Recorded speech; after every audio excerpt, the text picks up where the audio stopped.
কর্মকাণ্ডের বিরুদ্ধে বিশ্ব বিবেক জাগ্রত হয়েছে। দেশ বিদেশে সরকার ধিকৃত এবং ঘৃণিত হচ্ছে। ছোকরাল আরও বলেন, শহর থেকে গ্রাম পর্যন্ত সকল জনপদ ছাত্র জনতার বিক্ষোভে বিদ্রোহে মুখরিত।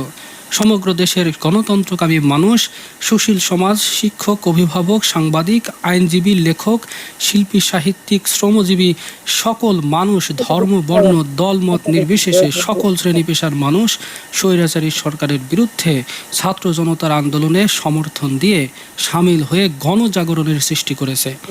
গড়ে উঠেছে অভাবনীয় জাতীয় ঐক্য, জনগণের ঐক্য। সমগ্র দেশ আজ গণহত্যাকারী সরকারের বিরুদ্ধে একাট্টা। গ্রাম ও শহরের ঘরে ঘরে আর্তনাদের সাথে উচ্চারিত হচ্ছে খনি সরকারের পদত্যাগের দাবি। তিনি আরো বলেন, দেশ আজ এক গণ অভ্যুত্থানের সূচনা হয়েছে।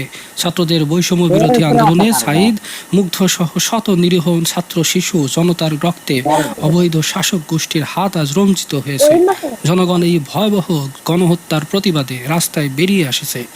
ছাত্র, শ্রমিক, পেশাজীবী, চাকরিজীবী, মা বোন, পিতামাতা, শিক্ষক, সাংবাদিক, শিল্পী, লেখক আজ সবাই এক কাতারে। দলমত, বয়স, ধর্ম নির্বিশেষে সকল মানুষ ফুসে উঠেছে দ্রোহের মিছিলে শরিক হচ্ছে সকল স্তরের সকল শ্রেণী পেশার মানুষ। আমি তাদের অভিবাদন জানাই। সেনাপ্রধানের জরুরি মতবিনিময় সভা শান্তিপূর্ণ ক্ষমতা হস্তান্তর কি হতে যাচ্ছে?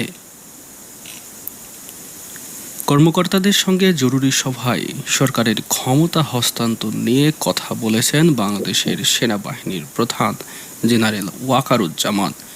দায়িত্বশীল একাধিক সূত্র এ তথ্য জানিয়েছে।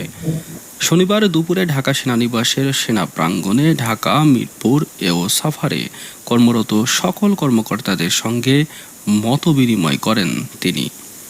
সূত্র জানায়, জরুরি মতবিনিময় সভায় সেনাপ্রধান কর্মকর্তাদের উদ্দেশ্যে বলেন, শান্তিপূর্ণ ক্ষমতা হস্তান্তর না হলে দেশ জুড়ে হত্যা, ধর্ষণ এবং লুটপাট বেড়ে যাবে। তাই ক্ষমতার হস্তান্তর হলে তা শান্তিপূর্ণ হতে হবে। সেনাপ্রধান বলেন, সেনাবাহিনী গুলি করার জন্য নামেনি, বিক্ষোভ সমাবেশ করার অধিকার সবার আছে। আমরা জনগণের জীবন এবং সম্পদ রক্ষা করতে নেমেছি। আন্দোলনকারীদের বিরুদ্ধে আমরা কোনো সহিংস পদক্ষেপ নেব না। আমরা কোনো গুলি ছুড়ব না। সেনাপ্রধানের বরাতে একটি সূত্র জানিয়েছে, তিনি বলছেন, আমি জানও রক্ষা করব, মালও রক্ষা করব, আরেকজনের দোষ আমি কাঁধে নেব না।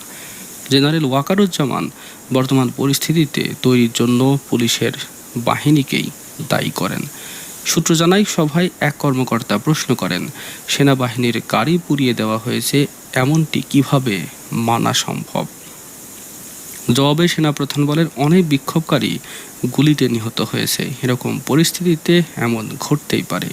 আমাদের শান্ত থাকতে হবে। পুলিশ নির্বিচারে গুলি না করলে এমন পরিস্থিতি সৃষ্টি হতো না। সেনা সূত্র বলছে, আজকের মতবিনিময় সভায় একজন সেনা কর্মকর্তা জানিয়েছেন, তার স্ত্রী তাকে প্রশ্ন করেছেন কেন সে ছাত্রদের উদ্দেশ্যে গুলি চালিয়েছে।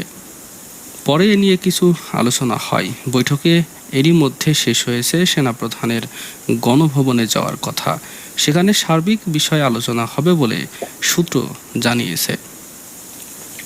এর আগে শুক্রবার সেনা সদর দপ্তরে এক জরুরি বার্তায় এ মতবিনিময়ের জন্য ঢাকা, মিরপুর, সাভার সেনানিবাস থেকে মোতায়েনকৃত সকল কর্মকর্তাকে সশরীরে কমব্যাক্ট পোশাকে উপস্থিত থাকার জন্য নির্দেশনা দেওয়া হয়।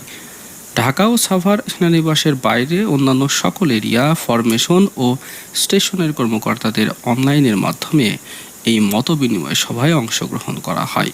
এ বিষয়ে